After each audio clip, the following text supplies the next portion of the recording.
हैं। हाँ जी, इसके ब्राह्मण बताएं क्या कहना चाहते हैं। हाँ, मैं ये कह रहा था कि आप ऐसा ही क्यों मानते हो कि 250 बीसी में जो अशोका के पिलर्स में था वो ही अंतिम सत्य है? उससे पहले भी तो नहीं, हम थी चीजें भारत में।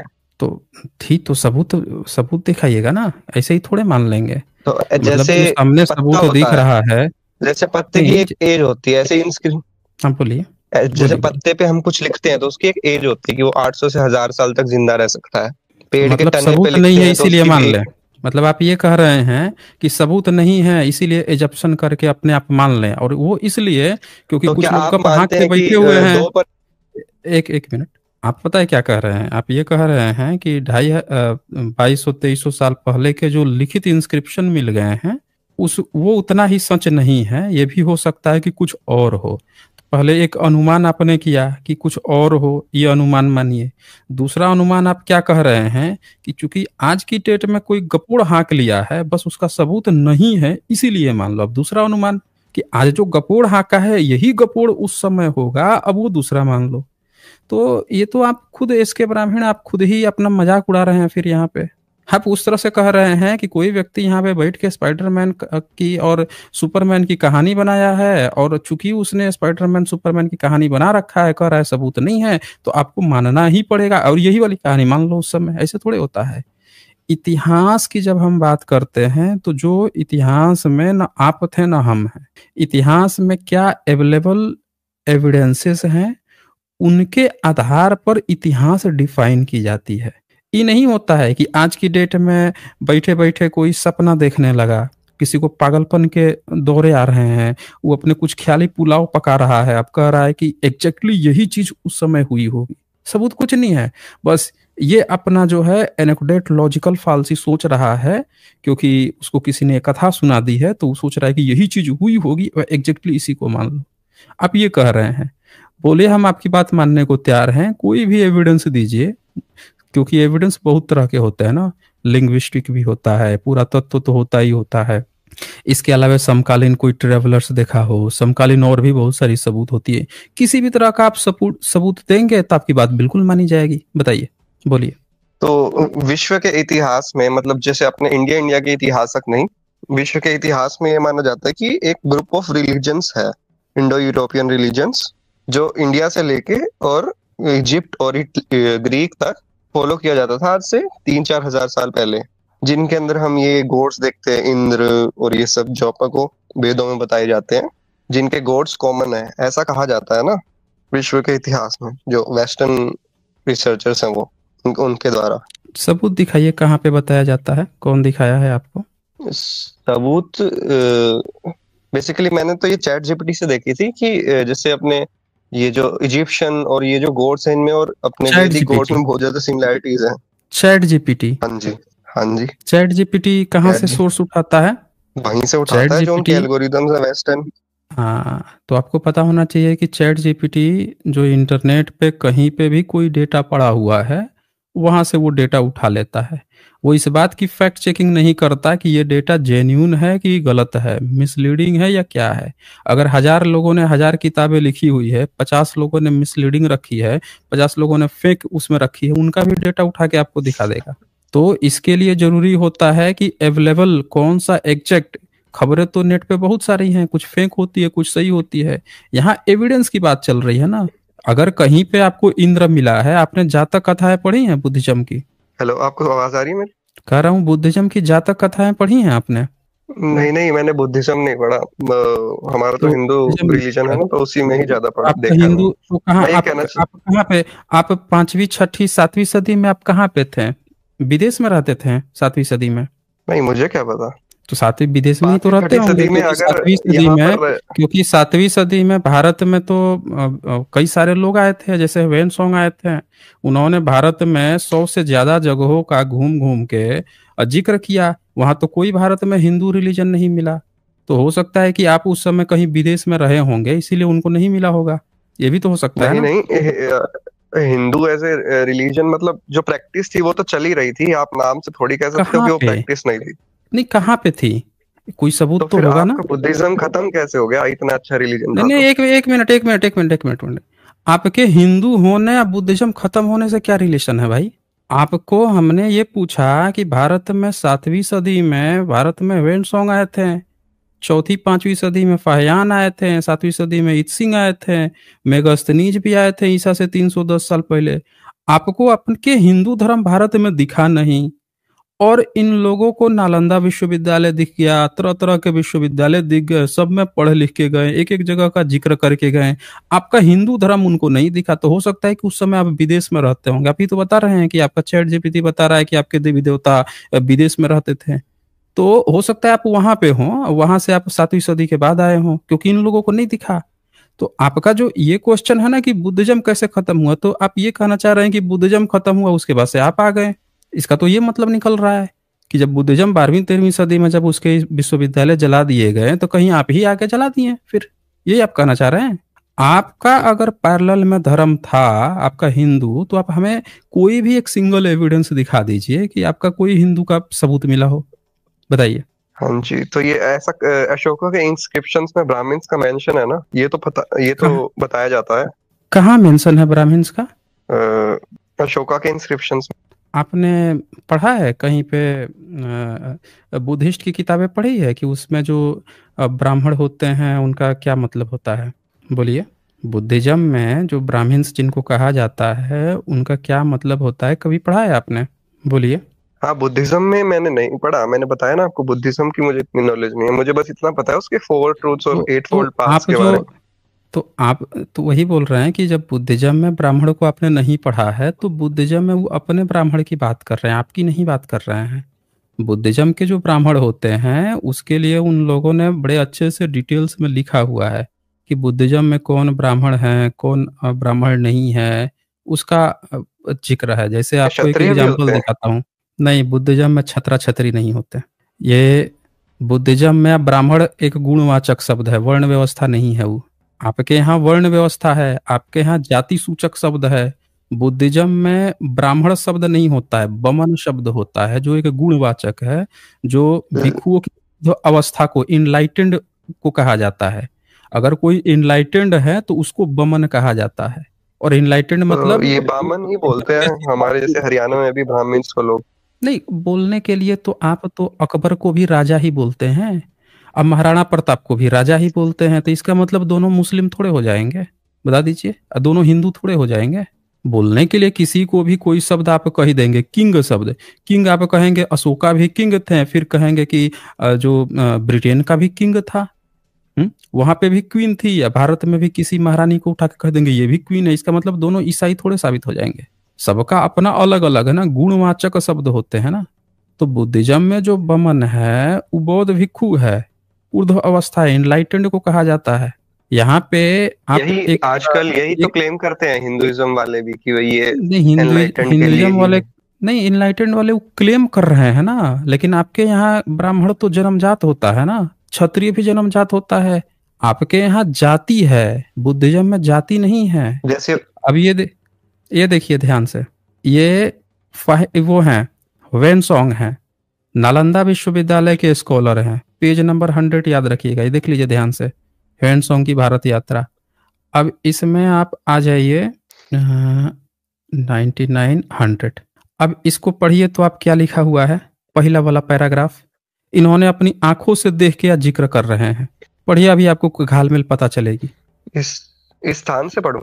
हाँ हाँ, इस स्थान इस से। स्थान से 50 ली की दूरी पर जाने पर उत्तर दिशा में एक और स्तूप मिलता है। इस स्थान पर सामक बोधिसत्व धर्माचरण करते हुए अपने नेत्रहीन माता पिता की सेवा किया करता था।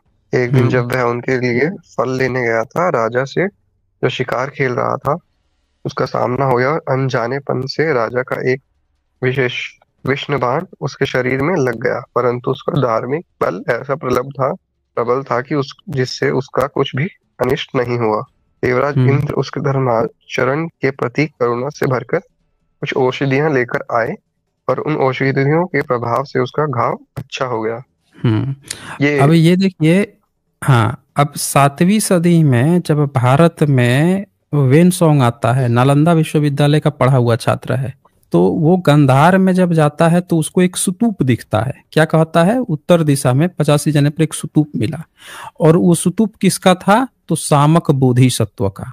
अब बताइए कि ये साम नाम का, जिसको आप लोगों ने श्रवण कहते हो, क्या नाम कहते हो आप लोग रामायण में? श्रवण कुमार कहते हो, यही कहते हो ना, श्रवण हाँ कुमार, हाँ जी। जिसके माता पिता अंधे थे।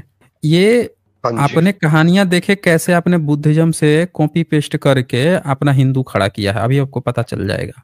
7वीं सदी में उसका स्तूप मिलता है, यानी कि इससे भी पहले स्तूप बनाए गए थे कि ये हमारे सामक बोधिसत्व हैं, उनके तो माता आप ये पिता कहना चाह नेत्रहीन रहे थे। हैं कि जो नहीं, कहने नहीं आज चाह रहे हैं क्रिश्चियंस। हम, एक मिनट, हम कहना नहीं चाह रहे हैं, हम सबूत की बात कर रहे हैं कि ये 7वीं सदी में एक नालंदा विश्वविद्यालय में पढ़ा हुआ लड़का, और नालंदा विश्वविद्यालय टॉप यूनिवर्सिटी थी अपने समय की, और उसमें कोई पढ़ा हुआ लड़का अगर बात लिख रहा है तो कोई अंधविश्वास पुराण की गप नहीं लिखेगा। वो अपनी आंखों से देखता है कि एक स्तूप है जो सामक बोधिसत्व का है, और वो फल लेने जाता है, और उसको कौन मारता है, तो फिर उसको औषधि कौन दे रहा है? देवराज इंद्र दे रहे हैं। और ये सेम कथा जो है डिटेल्स में जातक कथा में लिखी हुई है, साम जातक कथा है। यहाँ उसने शॉर्ट में बताया और अपनी आंखों से उसका स्तूप देखा। तो 7वीं सदी तक आपका रामायण नहीं है, आपका श्रवण कुमार नहीं है, और वाल्मीकि रामायण आपने बाद में लिखा। आपने बुद्धिज्म की ये कहानियां जिसके स्तूप बनते थे उसकी आपने जो है वो बना लिया, कागज पे आपने श्रवण कुमार बना लिया, नकली कहानी बना ली, दशरथ से जोड़ दिया। यहाँ दशरथ वशरथ कुछ भी नहीं है। और देखें यहाँ पे जो इंद्र है वो बुद्धिज्म में है, आपके यहाँ तो है ही नहीं। आपके यहाँ इंद्र ही नहीं है। आपने तो इंद्र जबरदस्ती आपने कॉपी पेस्ट किया है, बुद्धिज्म से उठाया है आपने इंद्र, और इंद्र की आप स्तुति करने लगे। और बुद्धिज्म का राजा जो है, इंद्र जो है वो राजा था, राजाओं को इंद्र कहा जाता था। और आपने क्या किया, बुद्धिस्ट के जो राजा थे उनकी ही स्तुति करने लगे। राजा की स्तुति कौन करता है भाई? आपको तो ब्रह्मा की स्तुति करनी चाहिए, विष्णु की करनी चाहिए, शिव की करनी चाहिए। आप स्तुति जो है वेदों में इंद्र की करने लगे, कहां से भाई? और ये बोधिसत्व के साथ इसका क्या कनेक्शन है? अब यहाँ पे 1 नंबर लिखा हुआ है शामक बोधिसत्व पे। अब इसके नीचे जाइए आप, 1 नंबर देख लेते हैं भाई, ये क्या बता रहे हैं। 1 नंबर ई भी पढ़ लीजिए ताकि आपको पता चल जाए कि जो अनुवादक लोग हैं, आपके ब्राह्मण ही अनुवाद किए हैं, वो क्या बता रहे हैं। 1 नंबर पे ये भी पढ़ लीजिए। यह वृतांत दुकुल के पुत्र साम का मालूम होता है, जिसका वर्णन साम जातक में आया है। हम्म फहान ने इसे फहियान शेन ने, लिखा है। हाँ अब देखिए इनसे भी इसे शेन लिखा है। 399, हाँ 399 ईस्वी में फाहियान आया था, वो भी इसका जिक्र किया है। आगे पढ़िए मूल पुस्तक में। मूल पुस्तक में यह शब्द आया है, देखो ट्रांस ये कॉम कोई रिसर्च है ओरिएंट अंग्रेज का 1874 का, सांची उसका के एक, लेखों में यह जातक हाँ, अद्वित हाँ ही सांची के, गई है। देखें सांची का जो स्तूप है जो ईसा से 200 साल पहले का है, वहां पे भी ये जातक बताया गया है। और देखिए इस मतलब कि 7वीं सदी में जो देखा वो सांची का स्तूप ईसा से 200 साल पहले बना था, यानी आज से 2200 साल पहले भी ये साम जातक कथा थी। फिर आगे देखिए, इसका वृतांत जानने के लिए देखें स्पेंस, हार्डी, ईस्टर्न और क्या है मोनार्चियम 275 पेज पे। फिर आगे कहता है बाद में देखिए, बाद में रामायण में भी ठीक ऐसी कथा का श्रवण की है। तो ये सबूत हैं। ऊपर जैसे आपने देखा है कि एक देखने आया था पढ़ने यूनिवर्सिटी में, उसने स्तूप देखा 7वीं सदी में, फिर सांची के स्तूप में मिल गया, फिर बुद्धिस्ट की जातक कथाओं में मिल गया, तो 3 जगह से वेरीफाई हो गया। लेकिन आपकी जो कहानी है रामायण की, अब उसका हम सबूत देखें तो किसी ने चर्चा नहीं की आपके रामायण की। रामायण का कोई स्तूप नहीं मिला, कोई एविडेंस नहीं मिला। रामायण देवनागरी लिपि में लिखी गई है। रामायण की सबसे पुरानी पांडुलिपि जो है 15वीं सदी से पुरानी कोई पांडुलिपि नहीं मिली है। तो आपके सारे एविडेंस पिछले 500 सालों के अंदर सिमट रहे हैं, और इन लोगों के सारे एविडेंस ईसा से 2200 साल पहले तक जा रहे हैं। अब आप कहेंगे कि जो 500 साल के अंदर जो सबूत मिल रहा है, इसको आज से जो 2200-2300 साल पुराने सबूत उनसे भी पुराना मान लिया जाए, तो ये कैसे पॉसिबल हो सकता है? आप ही बताइए। ये जो पुराण है इनके तो 1200 ईयर के अराउंड से है ना रिटर्न, कुछ कुछ पार्ट्स 1200 1300 से, तो 600 वो 800 700 साल जैन पुराने लोगों तो के होंगे। हैं, वो जैन लोगों के हैं, आपके थोड़े ही हैं। वो जैन लोगों के हैं ना। और वो भी किताबें नहीं मिली हैं, बल्कि जैन लोगों के जो उनके इंस्क्रिप्शन हैं उस पर एक दो शब्द आए हैं पुराणों के, जिससे ये वेरिफिकेशन हुआ है कि जैन लोग भी पुराण लिखते थे, जैसे पांडव पुराण, आदि पुराण, ये लोग जैन लोग लिखते थे, उनके मिल रहे हैं, आपके थोड़े मिले हैं। हिंदू का कोई पुराण नहीं मिला है, जैन का मिला है। तो फिर अगर ब्राह्मण्स बुद्धिस्ट में होते थे तो फिर ये बाकी नहीं, ब्राह्मण्स कहाँ ब्राह्मण्स गए, जैसे नहीं, हम लोग हैं? ब्राह्मण्स नहीं भाई, अरे भाई आपका ब्राह्मण नहीं होता था भाई। बुद्धिज्म के भिक्षु को ब्राह्मण कहा जाता है, उसी तरह जैन के यहाँ जो इनलाइटेड होते थे उनको बमन कहा जाता था। ये आपका ब्राह्मण नहीं है वैदिक वाला या पौराणिक वाला, या ये जो मंदिर की पूजा पाठ कराता है वो वाला, वो ब्राह्मण नहीं है वो। आप गुणवाचक शब्द को बार बार, जैसे प्रोफेसर है, अब कोई अपनी जाति का नाम ही कह दे कि हम ही प्रोफेसर हैं, हमारा बेटा प्रोफेसर जाति का है, ऐसे थोड़ा ही होता है। आपने जाति बना ली ना, वो एक गुणवाचक शब्द है कि जिसके यहाँ भी जो इनलाइटेंड है उसको बमन कहा जाता था। आपने तो जाति बना ली, आप आप सोच रहे हो कि आपकी आपका जाति कहने उसमें का थी। मतलब ये है कि हम्म। जो अगर हम हिंदुइज्म में से ब्राह्मण क्षत्रिय वैश्य शूद्र वाला सिस्टम हटा दे तो ऑलमोस्ट सारा बुद्धिज्म ही है। नहीं नहीं, हम ये नहीं कह रहे हैं, हम तो ये कह रहे हैं कि आपने क्या किया है कि बुद्धिज्म की जितनी चीजें हैं उसी को एक एक आपने क्या किया, अपनी एक जाति बना ली और कब्जा कर लिया, और बोल रहे हो कि ब्राह्मणीकरण करके कि तुम लोग सब चीज अब इसको मानो, ये हमारा हिंदुइज्म है। उठाए हो सब ब्राह्मणी बुद्धिज्म से, कर लिए हो उसका ब्राह्मणिज्म, कब्जा कर लिए हो आप, ठीक है तो ना, ये तो कब्जा तभी हो कर लिए सकता हो है ना जब वो ब्राह्मणीकरण लोग करके। अंदर के हों, बाहर से आए हुए लोग तो ये चीज कर ही नहीं सकते। काहे नहीं कर सकते हैं बाहर के आए लोग, बताइए। क्योंकि उनको पहले आप घुलना इस्लाम, मिलना पड़ेगा ना, हर नहीं गांव में घुल एक बंदा होना चाहिए। नहीं, घुलना मिलने की बात नहीं है। ये बताइए कि जो अकबर था, अकबर को आपने बिना घुले मिले अल्लाह उपनिषद कैसे लिख लिया? अगर मुस्लिम तो बाहर से आए थे, आप अगर भारत के थे तो आपने तो अल्लाह उपनिषद लिख मारी। अल्लाह उपनिषद पढ़ा है आपने? मैंने सुना है, क्या पर आप, ऐसी चीजें तो हो तो जाती हैं अगर आप राजा का नहीं प्रभाव हो कैसे, जाता हो तो। राजा के प्रभाव, अभी तो आप कह रहे थे कि घुलना मिलना पड़ेगा, तो आप अकबर से कितना घुल मिल गए थे कि आपने ये अल्लाह दो उपनिषद चीजों के लिख थ्रू दिया? हो सकता है, या अच्छा, तो राजा मुगल, आपका हो अच्छा, या फिर आप आप घुल मिल जाए नहीं नहीं, समाज के नहीं अंदर। नहीं, घुल मिल नहीं जाए। बताइए कि भारत में मुगल का राजा तो बाबर था, कौन सी सदी में भारत में आया था? बताइए। बाबर आया था 1526 में आया 1300, था। 1300, 1400, 1300 और में नहीं, 1500। 1300 1400 नहीं, 1526 में आया था भारत हम्म। में, 1526 में आया था। और अकबर राजा कब बना है? अकबर अकबर बना हुआ 1600 के अराउंड। वो बना है 1500, मतलब आप जोड़ लीजिए कि 70, 1570 के करीब में, ठीक है ना, 69 70 के करीब में बना है। अब बताइए, हाँ। 1526 में बाबर आया, 1570 तक, 1570 तक अकबर बन गया, और अकबर के लिए आपने अल्लाह उपनिषद लिखवा मारा। तो आप तो इतनी जल्दी घुल गए, उसके साथ घुल मिल गए। तो भारत में आके आपको घुलने मिलने में कितना समय लगा? तो 100 साल भी नहीं लगा अकबर से आप लोगों के घुलने मिलने में। 50 साल नहीं लगा आपको घुलने मिलने में मुगलों के साथ। आपने अल्लाह उपनिषद लिखा, यही थोड़े लिखा आपने अल्लाह उपनिषद, आपने तो उसको अपना ब्राह्मण भाई शंकराचार्य के गोत्र का भी साबित कर दिया भविष्य पुराण में। आप पढ़ लीजिए एक बार, अल्लाह उपनिषद खुला है तो पढ़ लीजिए, देखिए क्या लिखा है आपने, जोर से पढ़िए थोड़ा। I take refuge in Allah and Varuna, who protects Mitra and Varuna. There is one God, the King Varuna again takes refuge in him. Everything is God and sun and stars. Everything is God, Varun, the sun and illuminator. Lord is sacrificer, the Lord is sacrifice. ऐसा भी तो हो छठा सकता है number, इसमें अल्लाह ये God को ही अल्लाह कह रहे हो, भगवान अल्लाह हाँ, गॉड उस तरह से। नहीं नहीं, वैसे नहीं कर रहा है ना, 6 नंबर पढ़िए जैसे ना। अरबिक में 6 नंबर, अल्लाह को गॉड ही कहते हैं, ऐसा जरूरी थोड़ी है कि नहीं, वो कुरान वाला अल्लाह हो। संस्कृत में निकाल दें, संस्कृत में निकाल दें, हाँ दिखाओ, बोलिए। चलिए संस्कृत में भी दिखा दिखाइए। देते हैं आपको, संस्कृत में भी दिखा देते हैं ना। अल्लाह उपनिषद आप पढ़ लीजिए, उसमें आपको पता चल जाएगा ना किसके लिए कह रहे हैं। तो हमने इंग्लिश आपको दिखाया कि संस्कृत बहुत लोगों को नहीं समझ में आता है, तो इंग्लिश में एक बार देख लेंगे। ये ये देखिए संस्कृत में क्या, उपनिषद का क्या नाम है? शाक उपनिषद। हाँ, उसका पार्ट है अल्लाह उपनिषद, तो नाम ही है इसका अल्लाह उपनिषद। उपनिषद, अल्लाह जो है किताब का ही नाम है अल्लाह। अब देखिए यहाँ पे क्या लिखा है, दिव्यानी धते धते दिव्यानी, यही लिखा है ना। हाँ।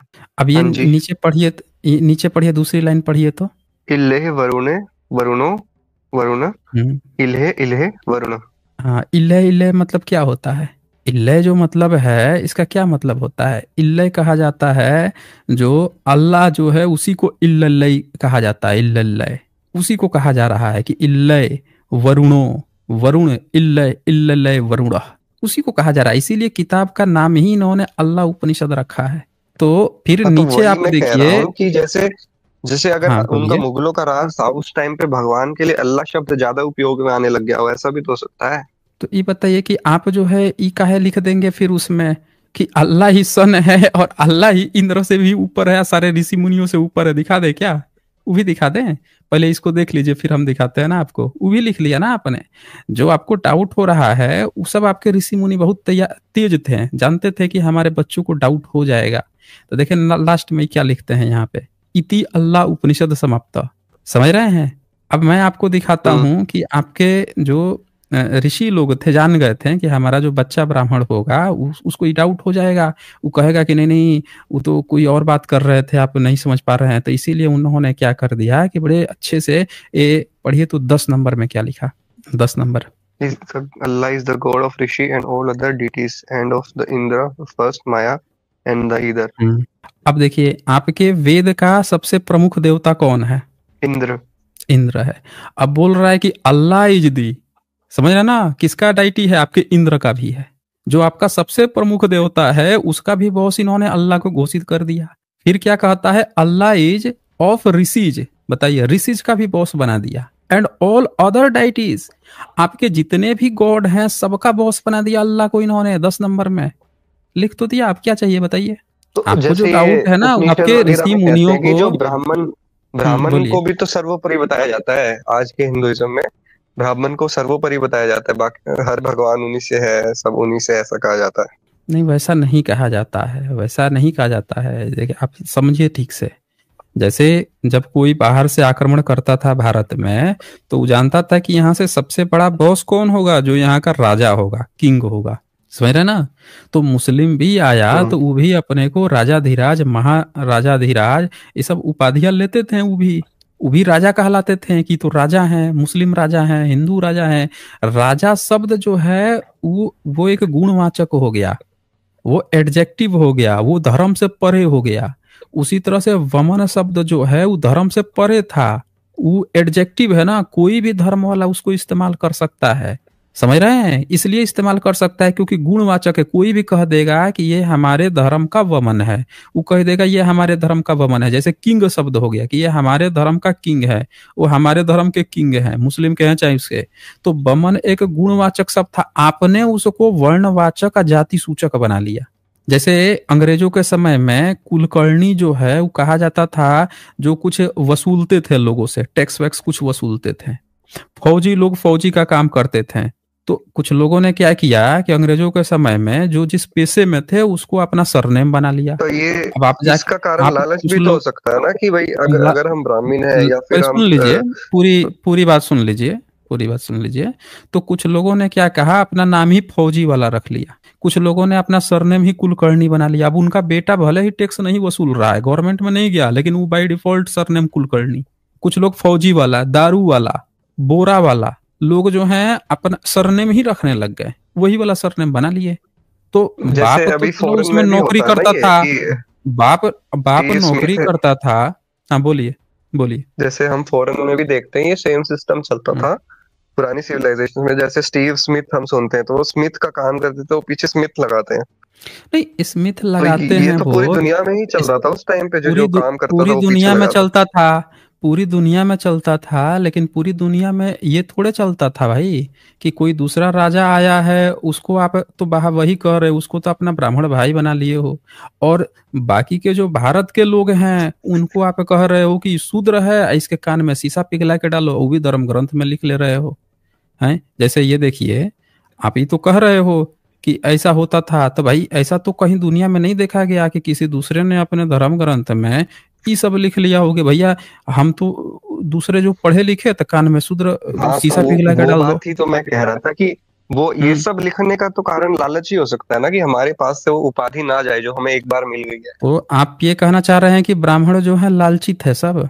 मौका परस्त थे, नहीं, मैं कह रहा लालची हूँ थे, जैसे धूर्त थे। कुछ पास आउट हुए, जैसे आपके जिसको कह पुरखे रहे हैं आप असली आपके ब्राह्मण। पुरखे जो है, नहीं आपके पुरखे तो नहीं, मैं बताता होंगे हूँ, ना धूर्त। अगर आपकी हाँ ये बोलिए। थ्योरी सही है कि बुद्धिज्म से के बाद हिंदुइज्म आया और ब्राह्मण्स ने हम्म। करप्ट किया, तो उसमें एक ही हम्म। केस हो सकता है कि जो बुद्धिज्म से जो ब्राह्मण्स बने थे, उन्हीं में हम्म। लालच की वजह से उन्होंने ही अपनी उपाधि को ना छोड़ने के लालच से ये सब हम्म। करना स्टार्ट कराओ। ये भी नहीं तो एक नहीं, थ्योरी वैसे हो नहीं सकती हुआ है। है। नहीं, ये थियोरी नहीं हो सकता। अगर ऐसा थियोरी रहता ना, तो बुद्धिज्म तो चाइना में भी था, जापान में भी था, श्रीलंका में भी था, कोरिया में था, मलेशिया, सब देश जहाँ जहाँ था वहाँ भी वो जो है बदल के और जो है वो लालच में आ जाते हैं। वहाँ तो नहीं हुआ ऐसा। वहाँ तो आज भी एज इट इज चल रहा है। ये भारत में इसलिए हुआ क्योंकि आप जो है क्या किए लेकिन हैं कि भारत में इतिहास भी तो सबसे पुराना है नहीं बुद्धिज्म का। नहीं, तो भारत का बुद्धिज्म का इतिहास पुराना है, आपका थोड़े पुराना है। आपका नहीं ना पुराना है, आपका ये है इतिहास। आपका ये इतिहास है कि आप क्या किए हैं कि जैसे अकबर के लिए आप तुरंत उससे घुल मिल के वो ब्राह्मण भाई घोषित करके अल्लाह उपनिषद लिख रहे थे। आपने बुद्धिज्म को भर भर के गाली दी है अपनी किताबों में। भारत के बहुजनों को यहाँ पे कह रहे हैं कि कान में शीशा पिघला के डाल देंगे, तो ये कर देंगे, चीर देंगे, फाड़ देंगे, ये सब लिख रहे हैं। आपका भारत में पुराना इतिहास थोड़े है, नहीं है ना। तो आपका जो कहना है कि उसमें से कोई भ्रष्ट हो गए, तो उसमें से अगर कोई भ्रष्ट होता तो भारत में तो इतने सारे देश है, वहां क्यों नहीं भ्रष्ट हुए। और भ्रष्ट होते हैं तो उनको पता होता ना कि वो फिर सही बात लिखते हैं। वो लिखते कि हम पहले तो बुद्धिस्ट थे और बुद्धिस्ट से हम बाद में हमारे पुरखे जो हैं ब्राह्मण बन गए, तो हम लोगों ने ब्राह्मण संप्रदाय अपना लिया। जैसे मुस्लिम जो हैं, मुस्लिम सीधे सीधे कहते हैं कि हम भैया अंग्रेज जब मुस्लिम आए हैं उससे पहले तो हम भारत के ही थे, यहीं का खून है हमारे अंदर, और हम तो यहीं का धर्म पालन करते थे, लेकिन ब्राह्मणवाद से तंग आके हमको मुस्लिम बनना पड़ा। वो तो स्वीकार कर रहे हैं क्योंकि वो वास्तव में थे यहाँ के मूल निवासी, तो वो स्वीकार कर रहे हैं। आप अगर यहाँ के मूल निवासी होते तो आप भी स्वीकार करते, पर आपके तो लोग बता रहे हैं कि आप तो यूरेशिया से आए हैं, ईरान से आए हैं, अब वो मध्य से आए हैं, वोल्गा से आए हैं। आप खुद आपके लोग बता रहे हैं कि आप विदेश से आए हैं, वो कभी स्वीकार नहीं कर रहे हैं। तो हमारी थियरी नहीं है, हमारा प्रैक्टिकल जेन्यून बात है। जो यहाँ का होगा वो स्वीकार करे ना। बता दीजिए कि आपके किसी भी ब्राह्मण ने ये बात स्वीकार की है कि पहले वो बुद्धिस्ट थे या बुद्धिस्ट से ब्राह्मण बने हैं और उन्होंने ये सारा गंदगी वाला काम किया है। बोलिए, हाँ, बोलिए मैं ये इसके कह रहा था ब्राह्मण। कि जैसे अभी अभी जो यूरोपियंस हैं वो क्लेम करना चाह रहे हैं, मतलब वेदों को, कि हमने लिखे हैं, हमारे लोग गए थे इंडिया में जिन्होंने वेदों का नहीं हम तो प्रचार उसे करा। वेद में तो कुछ है ही नहीं ना। वेद तो आपने खुद बुद्धिज्म से कॉपी की है। बुद्धिस्ट के शब्द है, पाली का शब्द है वेद। आपने अपनी फर्जी मनगढ़ंत कुछ कुछ आलतू फालतू बातें लिखी है, उसको ही वेद कहना शुरू कर दिया। वेद शब्द जो है वो पाली का शब्द है, वेद शब्द ही पाली का है। तो और आप ये आपने कह रहे क्या हैं कि किया जो कि वेद ब्राह्मण्स हैं शब्द वो उठा लिया। रेशियल है। क्या, कहाँ से है? तो जो आज के ब्राह्मण्स हैं वो एक रेशियल लोग हैं जो बाहर से आए हैं। हाँ, रेशियल लोग ही हैं। रेशियल लोग नहीं होते तो कोई भी अपने देश के तो लोगों फिर के लिए ऐसी गंदी बात थोड़े लिखता। भाई दुनिया में इतने धर्म पाए गए हैं, ईसाई भी मिला है, ईसाई के मुस्लिम भी है, बौद्ध है, जैन है। दुनिया के किसी भी धर्म ने अपने लोगों के लिए तो ऐसा नहीं लिखा कि कह रहा हो कि ईश्वर ने वर्ण व्यवस्था बनाई है, आज जो चौथा वर्ण है शूद्र, ओबीसी पिछड़ा, वो उसको वेद सुनने का अधिकार नहीं है, न पढ़ने का, उसको समझने का अधिकार नहीं है। अगर वह अनुष्ठान करे, मतलब अपना ही धर्म माने, अगर अनुष्ठान करे, तो उसको वेद पढ़ने उसके पास जाए, सुन ले, तो उसके दोनों कानों में शीशा लाख पिघला के भर देना चाहिए। शूद्र चलता फिरता शमशान होता है, उसके समय वेद नहीं पढ़ना चाहिए। वेद का उच्चारण करने पर शूद्र की जीभ काट देनी चाहिए। वेद को सुनकर कंठस्थ कर लेने पर उसका शरीर चीर देना चाहिए। शूद्र को ज्ञान नहीं देना चाहिए। अगर आप यहाँ के होते हैं तो शूद्र तो आपका भाई होता, लेकिन आप तो उसको मारने, काटने, पीटने, चीरने की बात कर रहे हैं। अपना ही धर्म फॉलो करने पर आप यहाँ के कैसे हो सकते हैं, यही बता दीजिए, कैसे हो सकते इस हैं पर यहाँ के। इस पर लोग अभी जो क्लेम है कि दिस वाज, ये इसलिए था ताकि जो अगर हम इनको, जो शूद्र कैटेगरी के लोग थे जो ये वाले काम करते थे, कौन सा ताकि ये काम? वेदों को पढ़ के, जो भी शूद्र के काम होते थे, कौन सा शूद्र के काम जैसे होते थे भाई, बता दीजिए पहले। तलवारें बनाना, हम्म। आर्किटेक्चर बनाना, जो भी काम होते थे ये। तो वो काम शूद्र का कैसे हो जाएगा? तो फिर ब्राह्मण, फिर द्रोणाचार्य ब्राह्मण कैसे कहलाया? परशुराम ब्राह्मण कैसे वो कहलाया? ये दोनों तो वो तो वो लेके तीर तीर भाला लेके चलते थे ये दोनों। वो लड़ाई और शिक्षा देते थे ना उनके राज्य में। मैं कह रहा हूँ शूद्र बनाते थे तो हम तलवारें, तो उनसे लड़ने नहीं नहीं नहीं जाते थे। हम वही तो नहीं, लड़ने क्यों नहीं जाएंगे? शूद्र, शूद्र एकलव्य जो है, एकलव्य को तो आपने शूद्र ही कहा। एकलव्य तो लड़ने गया था, एकलव्य का तो अंगूठा कटवा दिए फिर भी वो लड़ने गया। तो लड़ने तो हमेशा गए हैं। भारत में तो हर पहली पंक्ति में भारत के जो SC ST वर्ग है, अभी महार जो भीमा कोरेगांव लड़ाई हुआ था, 500 मारों का, सेना में एक बार भर्ती किया गया, महार रेजिमेंट बना, चमार रेजिमेंट बना, इन्होंने तो सबके छक्के छुड़ा दिए। तो लड़ने तो हमेशा पहली पंक्ति में भारत का शूद्र वर्ग आगे खड़ा रहा है। पैदल सेना होती थी, वो कौन था? बहुजन था पूरा का भारत, SC ST OBC था।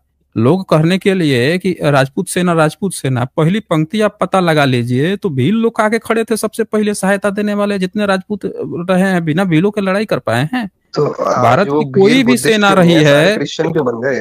क्रिश्चियन इसीलिए बन गए क्योंकि आपने उस पर हिंदू और ब्राह्मणिज्म थोप दिया ना। आपने ब्राह्मणिज्म थोपा और आपके ब्राह्मणिज्म में ये अधिकार है कि शूद्र को न वेद सुनने का अधिकार है, अपना धर्म करने का अधिकार नहीं है। पढ़ सुन ले तो उसको चीर दो, फाड़ दो। जब आप ये बात कहेंगे, आप महाभारत उसको पढ़ा रहे हैं, महाभारत में पढ़ा रहे हैं कि ये तुम्हारा तो भील था, निषाद था, एकलव्य, उसका तो हमने अंगूठा काट लिया था। वो अन्याय पढ़ेगा तो आपका धर्म क्यों मानेगा भाई? अब जब देखा उसने सामने की बुद्धिज्म नहीं है तो ईसाई भी बन गया, मुस्लिम भी बन गया। आपके कारण बने हैं। भारत में जितना धर्म परिवर्तन हुआ है उसका आप लोगों ने मुस्लिमों से साठ गांठ करके, पैसा ले लेके, उससे चून ले लेके, दरबार में बैठ बैठ के आप लोगों ने धर्म परिवर्तन कराया है। भारतीयों को मुस्लिम बनवाया है और भारत के सारे आदिवासियों को अपने ईसाई बनवाया है।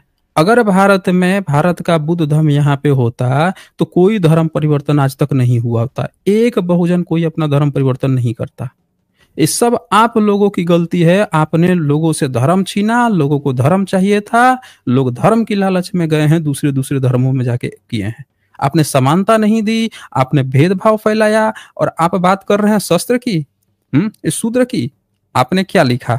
ये आपने अकबर को, अकबर तो मुस्लिम था, आपको अकबर को ब्राह्मण बनाने में कोई दिक्कत नहीं आई। अकबर को आप लोगों ने, ये कहाँ गया ये अकबर, वो भी निकाल देता हूँ। अकबर तो मुस्लिम था, उसको आपको ब्राह्मण बनाने में कोई दिक्कत का सामना नहीं आई। लेकिन बहुजनों को आपको जब दिखाना था, बहुजन को आपको भाई बनाना, तो छोड़ दीजिए, धर्म तक आपने नहीं दिया तो बहुजन क्या करेगा भाई? हैं? धर्म परिवर्तन किया आपने, भविष्य पुराण लिखा और इसमें आपने अकबर को अपना ब्राह्मण भाई बना लिया। ये देखिए, ये नहीं, ये सब तो करना पड़ शंकराचार्य जाता के है गोत्र जीवित का। रहने के लिए। अगर आपका राजा दूसरे धर्म का है जो बाकी धर्म खत्म हम्म, करना चाहता है, तो आपको थोड़ी हम्म। बहुत चीजें तो अपना भी दिमाग चलाना पड़ता है, अच्छा, अपनी अपना संस्कृति चलाना को पड़ता बचाने है। के लिए। मतलब आप ऐसा ये थोड़ी कहना ना कि चाहते हैं, आप आप तो आप ये कहना चाह रहे हैं कि अंग्रेज जो थे, अंग्रेज के समय में आपने फिर जो लड़ाइयाँ हो रही थी, जब लोग संघर्ष कर रहे थे, तो आप अंग्रेजों की चाटुकारिता कर रहे थे।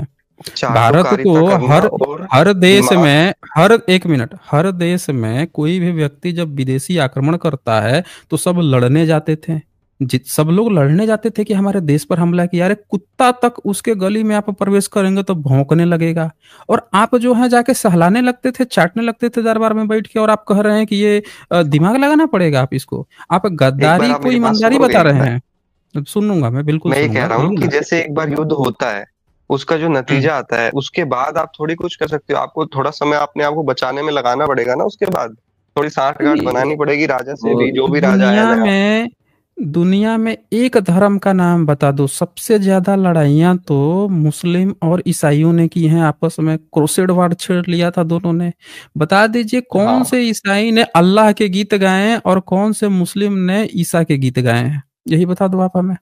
और कौन से बुद्धिस्ट ने लेकिन उनके ईसाइयत धर्म में और की? हमारे और धर्म में। एक मिनट, एक मिनट, कौन से बुद्धिस्ट ने ईसाइयत के या मुस्लिम के गीत गाए? आप ही बता दो आप हमें। किसी ने दुनिया में दूसरे का सर कटा लिए, सर नहीं झुकाए हैं। ये दुनिया में सिर्फ आप एक अजूबे हैं जो भारतीयों को गाली दे रहे थे, अवतार करा रहे थे, बुद्धिस्ट राजा प्रजा को मारने के लिए कल्कि अवतार करा रहे थे, और यहाँ अकबर को अपने शंकराचार्य गोत्र का भाई बना रहे थे। इस दुनिया में सिर्फ आप जो हैं एकमात्र ऐसे प्राणी रहे हैं। भूल दीजिए अब। तो आपका मतलब ये था कि हम बिल्कुल लड़ते लड़ते खत्म ही हो जाती पूरी सभ्यता, आप बिना लड़े दिमाग कहाँ चला। हैं? आप लड़े कहाँ हैं? आप तो हमेशा चाटुकारिता किए हैं। अरे आपके दिमाग से कर्म में लड़ना लड़ाई होता है ना, लिखी सारा है। भुजाओं से थोड़ी लड़ना अच्छा, आप होता है। कौन सा दिमाग लड़ा के वो किए हैं? अकबर को तो आपने अरे पहुंचा दिया स्वर्ग में। अगर कौन सा आपकी दिमाग थ्योरी लगाए भी भाई? सच मान ले तो दिमाग लड़ाया होगा हम्म। तभी तो आज इतने इतना बड़ा रिलीजन बना दिया। अगर क्या बना दिया आपने, क्या बना दिया है? अगर आप ये कहना, आपकी बात भी मान लो क्या कि आविष्कार बुद्धिज्म किया था है? और मैं वही तो सबको बोल रहा मूर्ख हूँ, बना क्या दिया आविष्कार किया ब्राह्मण्स है ने, आपने? तो भी तो दिमाग मूर्ख आपने थोड़े होगा। बनाया है, कोई आपने दिमाग नहीं लगाया है। आपकी ये हालात है कि आपने एक माचिस का आविष्कार नहीं कर पाए। आपका क्या आविष्कार है? गोबर और गोमूत्र। बैठ के गोबर खाओ और गोमूत्र करो, ये आपका आविष्कार है। आपका आविष्कार है सती प्रथा, कि लड़की मर जाए उसको आग में जिंदा जला दो। आपका आविष्कार है जाति प्रथा। जाति प्रथा कैसे बनी रहेगी? तो जो पढ़ लिख रहा है उसका काट दो, जीभ काट दो, कान में शीशा पिघल, ये आपके आविष्कार हैं, ये आपने साम्राज्य खड़ा किया है। आपका साम्राज्य क्या है कि 6 साल से 8 साल 12 साल की बच्ची जो है, छोटी सी मासूम बच्ची, 30-30 साल के मुस्टंडों से शादी करा दो, बच्ची का क्या हाल होगा? ये आपके आविष्कार हैं। फिर उसके बाद से जब मर जाए पति तो लड़की को उसके चिता पर रखकर जिंदा जला दो, ये आपके आविष्कार हैं। आप अपना आविष्कार नहीं पढ़े हैं। यहाँ अकबर को आप ब्राह्मण भाई बना के चाटुकारिता कर रहे हैं, चरण चुम्बन कर रहे हैं, और आप हम लोगों को बता रहे हैं।